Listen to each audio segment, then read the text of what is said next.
Ce petit détail a rapporté une somme colossale à Amazon. Même Apple est passé à la caisse. Ils ont mis la main au portefeuille pour payer Jeff Bezos. C'est tellement incroyable qu'à chaque soirée, je le ressors aux gens que je croise parce que je trouve ça tellement intéressant. Et c'est peut-être pour ça qu'ils ne me parlent plus maintenant.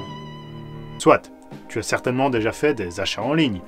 Sur Amazon ou d'autres plateformes pour acheter des produits, des vêtements, etc. ou même des services.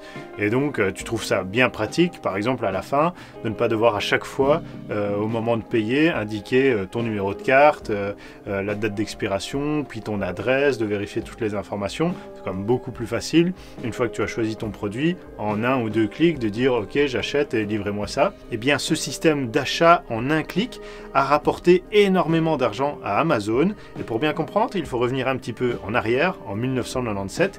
À l'époque, Amazon n'existe que depuis quelques années et c'est une librairie en ligne, donc ils ne vendent que des livres.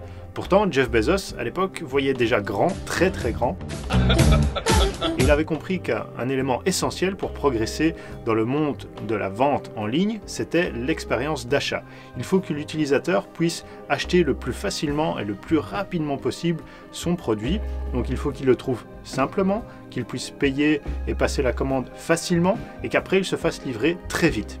Ça, c'est l'expérience d'achat en ligne. Parce que si tu as plein d'étapes avant de passer ton achat, chaque étape, tu vas commencer à réfléchir, tu vas peut-être te dire « Ah non, il faut que je compare avec un autre produit, que je compare les prix, etc. » Et donc, pour l'entreprise qui te vend le produit, c'est un risque qu'au final, tu n'appuies pas sur le bouton pour payer et pour passer ta commande. D'ailleurs, par exemple, les magasins Amazon Go que Amazon a lancé aux États-Unis dernièrement, donc c'est comme des supermarchés, sauf que tu rentres, tu prends ton produit, tu fais tes courses et puis tu sors. Tu ne dois pas passer à la caisse, tu ne dois pas attendre à faire des files, tu ne dois pas sortir ton portefeuille, tu sors direct, tu prends ton produit, tu t'en vas. C'est super rapide et du coup, ça amplifie, ça augmente, ça favorise l'expérience d'achat qui est beaucoup plus simple et du coup ils essayent de se différencier là-dessus. Et l'importance primordiale de l'expérience d'achat, Jeff Bezos l'avait déjà très bien compris et là où il a été peut-être un petit peu plus malin que les autres, c'est qu'il a fait breveter le système d'achat en un clic. Parce que déjà à ce moment-là, il avait aussi comme vision que pour avancer et pour bouffer ses concurrents tout simplement, il fallait c'était constamment innover. D'ailleurs aujourd'hui, qu'est-ce qu'il y a décrit sur l'un des immeubles au siège d'Amazon, le Day One. Alors, je vais prendre ma note parce que ça je ne le retiens pas par cœur, désolé. Il y a écrit ceci: il reste tant de choses à inventer, tout peut encore arriver. C'est pourquoi pour nous, c'est toujours le jour 1. Donc c'est-à-dire que pour Jeff Bezos, il ne faut pas se reposer sur ses lauriers, il ne faut pas se dire que tout est acquis. Au contraire, il faut se remettre en question, réfléchir à nouveau, essayer de constamment innover.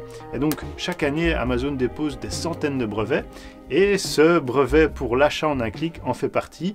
Dès 1997, il a déposé le brevet, et donc ce brevet a été accepté. Et donc les autres entreprises, il a pris un coup d'avance et les autres entreprises, pour pouvoir utiliser ce type de système, ils ont dû payer Amazon. Même Apple est passé à la caisse, même Apple a payé Amazon pour utiliser ce type de système, pour faciliter l'acte d'achat. Et du coup, au fil des années, Amazon a gagné énormément d'argent. Il n'y a pas de chiffres officiels, c'est des chiffres confidentiels évidemment, tu t'en doutes, dans des contrats entre les entreprises.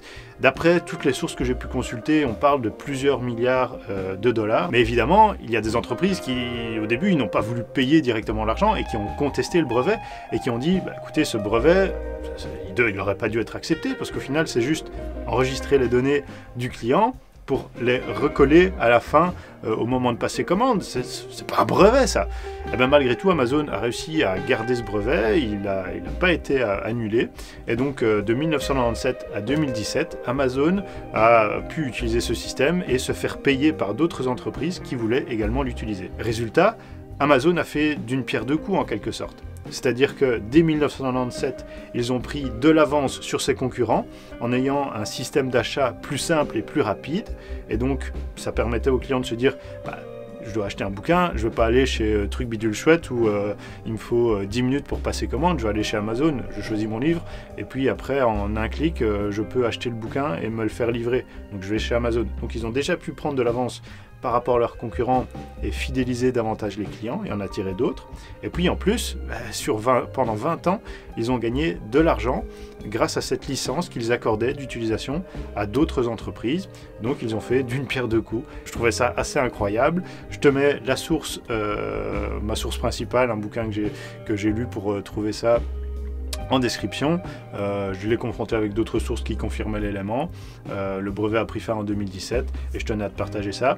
Cette information, ce détail assez incroyable concernant Amazon, je l'ai déjà partagé avec ma communauté directement par email, c'est tout simple. Chaque semaine, j'envoie régulièrement des emails avec des informations intéressantes, des points de vue, des conseils ou des bons plans tout simplement aux abonnés à mes emails privés. Je te mets le lien en description, tu peux réserver déjà ta place dès maintenant. Tu auras juste à indiquer ton email et tu commenceras à recevoir mes informations directement dans ta boîte de réception. Et si à un moment ça ne te plaît pas, tu peux te désabonner à tout moment, il n'y a aucun problème. Et sur ce, je te dis à la prochaine. Ciao!